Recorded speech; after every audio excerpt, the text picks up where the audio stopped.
Today I'm pretty excited because I'm hopping in the van and taking a trip to Prevail skate house.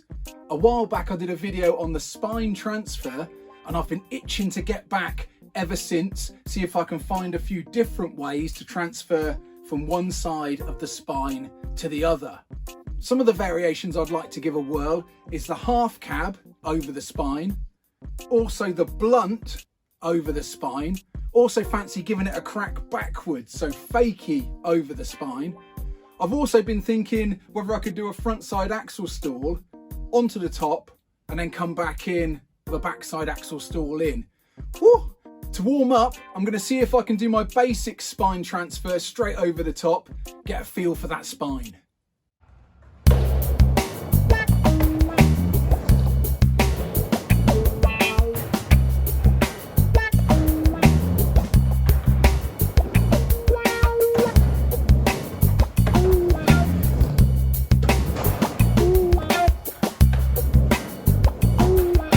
Yeah, those are pretty exciting. Just reminding myself of the key points of the basic straight over the top spine transfer. Number one, head in with good speed. Number two, keep the shoulders in line with the board. If you open the shoulders out because there's a perceived danger coming, the board turns as you hit the coping and you can't come straight back down in. Number three, bend the knees up loads as you hit the coping. That takes the weight off the board and also allows you to get right up over the top. And number four, possibly the most important part, loads of weight on the front foot and bring that back foot right up to allow the wheels to clear without hanging up. Whew, hanging up those back wheels straight to the flat on the shoulder is pretty emotional. I demonstrate that many times in my video that I did on this basic spine transfer. Next up, I'm going to start work on the half cab over the spine. The second part of this is exactly the same, so heading forwards, clearing the back wheels, but the first part is coming in fakie and then spinning 180 degrees and getting up on the top. My strategy here is to first of all see if I can do a half cab on the spine and back in. Once I've got a feel for that, I'm going to continually edge up onto the top more and more until I can get over the back and complete the half cab spine transfer.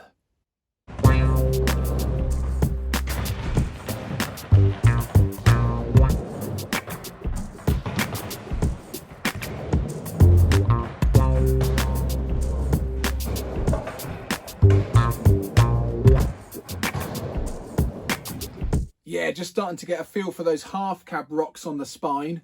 Remembering the key points of coming directly straight up the ramp, not on an angle, and also leaving my pivot slightly later than I think, so the board floats up and sits on the coping. Back wheels rock off, and that gives me somewhere to then bring the front wheels over without hanging up. Next job is to see if I can find a way to get right up over the board as it spins and stand directly on top of the coping, so I can then go forwards and complete the half cab spine transfer.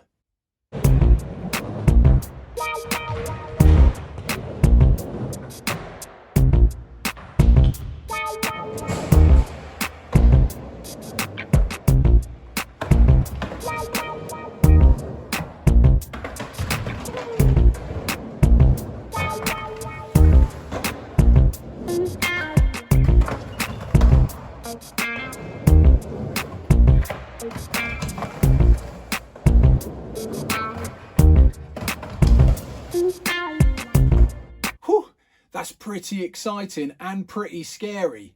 To get it up on the coping, I'm just putting a bit more pump in, and also as I come up to the coping, I'm bending my knees up a bit more, and that's getting me up onto the top. Unfortunately, I'm continuing the rotation because there's not a lot of friction once the board sits on top of that coping, and my spin is just keeping me going round. That means I'm not confident to come back in on an angle. I'm gonna have to try and find a way to stop that rotation. In these next attempts, I'm going to just put my hand down on the coping, see if I can steady the ship.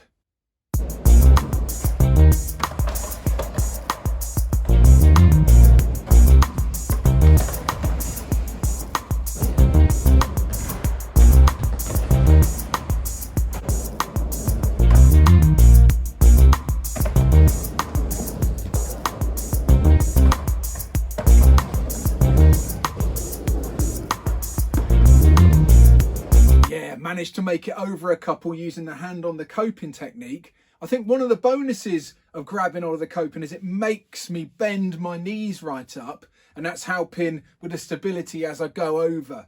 Also, that hand down is allowing me to stop that rotation, so I'm more confident coming straight back in. All I have to do is just press on the front foot, bring the back foot up to clear the wheels, and we're away.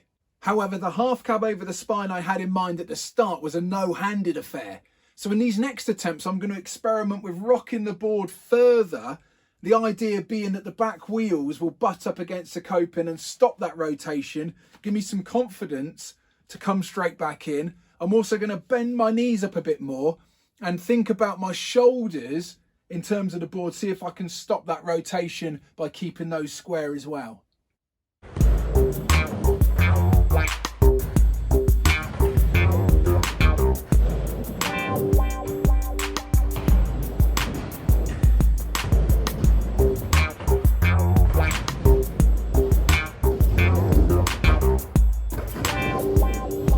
Yeah, just a bit more pump and a bit more bending of the knees allows the board to slide forwards. Those back wheels butt up against the coping momentarily, stop the rotation, then you can just flick the back foot, clear the wheels and ride away. The key to getting them nice and flowing, I found, was to come up and keep your body weight moving across the top of the coping.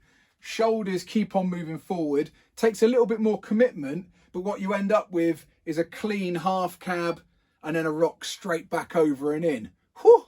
Next up, I'm going to try going over the spine fakie.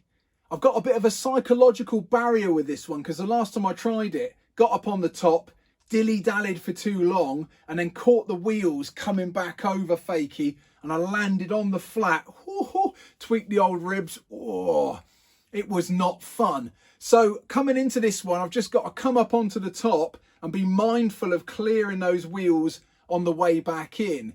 I am a bit more confident with my rock fakies now as opposed to when I had my big crash. So hopefully this should feel a little bit more comfortable.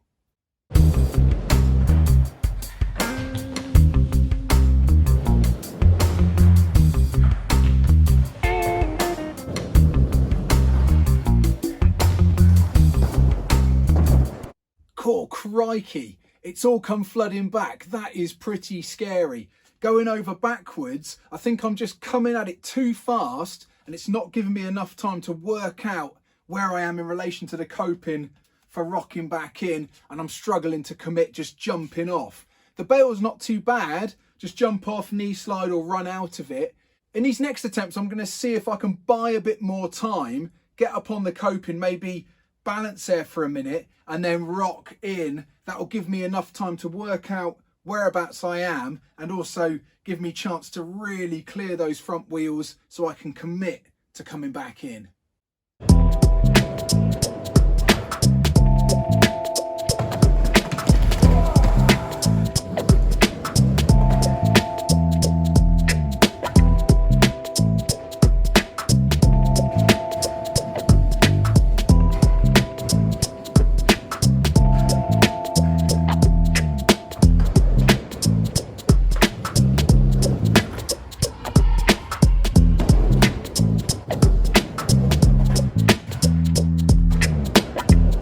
Yeah, just managed to roll away from a couple. Whew. Slowing everything down really helped. Got a good feel for whereabouts my body needed to be as I went over before I pulled my front foot up to clear the front wheels.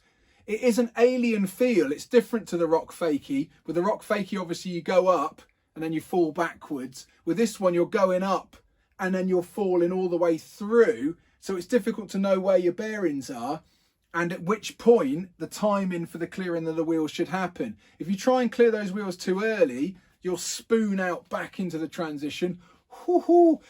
If you do it too late, then there's a chance you'll fall to the flat. So I found just slowing it down really helped. Obviously, it looks best if you do it as one continuous motion. So as I got more confident, just let the shoulders continue over the top and then have the confidence to bring that front foot up, clear the front wheels and ride away. Next up, I wanted to try an axle stall spine transfer. My idea here was to come in and do a fakie frontside axle stall, which will put me in position to then axle in backside.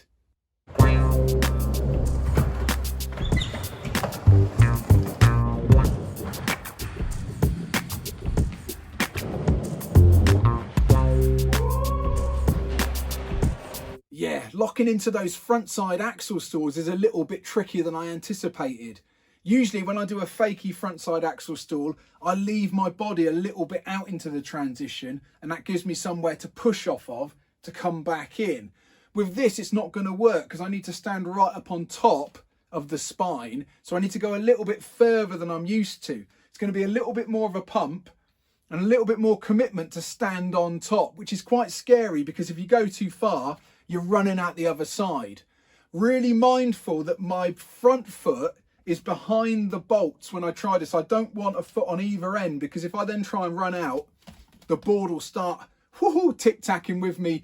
Could be emotional. So coming up, got a stall. I have no doubt that once I get into the stall, I'm pretty confident then coming back in on the backside, axle in.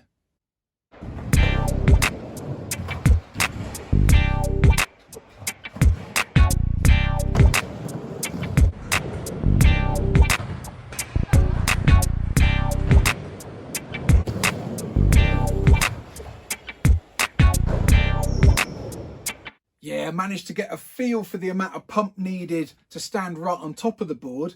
As soon as the board locked into the stall, I found that I just needed to rejig the back wheel so that I could then axle in.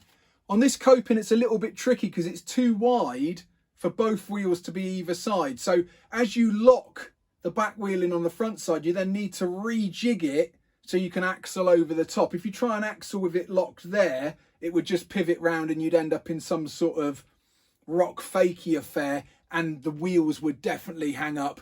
Oh my gosh. So the ones that looked the best was where I came up, got into the stall and then very quickly rejigged that back wheel so I could come over. I look forward to trying these on double coping where the wheels will fit either side. I think with those you'll be able to get a really slick, straight over feel to it. Recently, I've been putting in a bit of time learning the blunt Fakie, so I feel a little bit more comfortable with getting into blunts. Had an idea of maybe doing a blunt straight over the top of the spine. Woohoo! As I had a bit more time left in my back pocket, I thought I'd give this a whirl, the blunt over the top.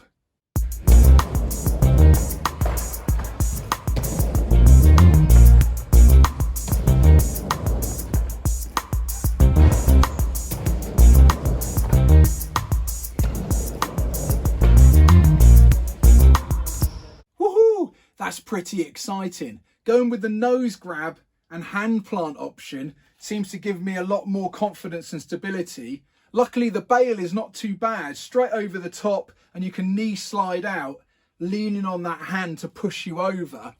I think what I need to do is get more commitment over the board, not on the hand to the side, but try and stay over the board as I blunt up and then use this hand just to push me forwards, see if I can ride out of a couple.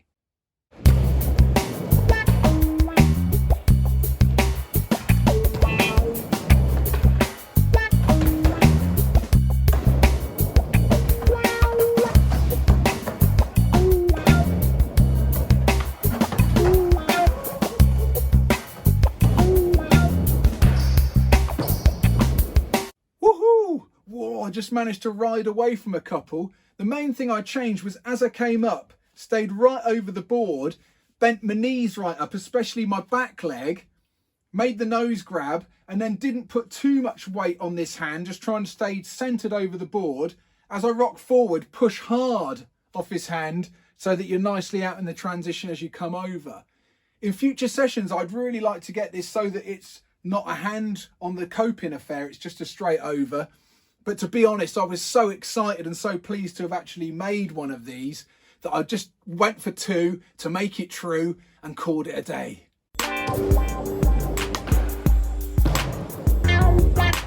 That's it for the spine session. Let's run through the key points in real time. Half cab over the spine. Come in Fakie, bend your knees, go directly straight up the ramp a little bit more pump than usual. Delay your pivot, bend your knees up, get on top, square your shoulders off to kill the rotation, let the back wheels hit, all the pressure on the front foot. As you come back in, take the pressure off the back foot, clear the back wheels and ride away. Fakie over the spine. Come in fakie with bent knees, pump up not as much as you'd think, stand on top of the coping, rock backwards when you feel that you're at the correct angle, bring your front foot up, clear the wheels, keep your knees bent and ride away. Frontside axle over the spine. Come in fakie, bend your knees, pump up a little bit more than you think you need to, lock the wheels in. As you stand up over the board, keep your knees bent, rejig the back wheel so you can then axle back in the usual fashion. Finally, blunt over the spine. Come in, bend your knees, pump up into the blunt, keep the weight off the back foot to get the wheels over the coping. Grab the nose, hand on the coping to steady the ship, keep your knees bent, keep your body weight over the board, don't lean on your hand. As you rock the board forwards, push hard off the hand to make sure the head and shoulders go into the transition so you don't spoon out the back. Whew, those were a lot of fun. I look forward to getting back on the spine, consolidating what I've done and also learning new spine transfers. If you're new to the channel, feel free to hit subscribe. I make new videos every week. As ever, my name's been John Bishop and I'm a middle-aged guy learning how to skate. Whew.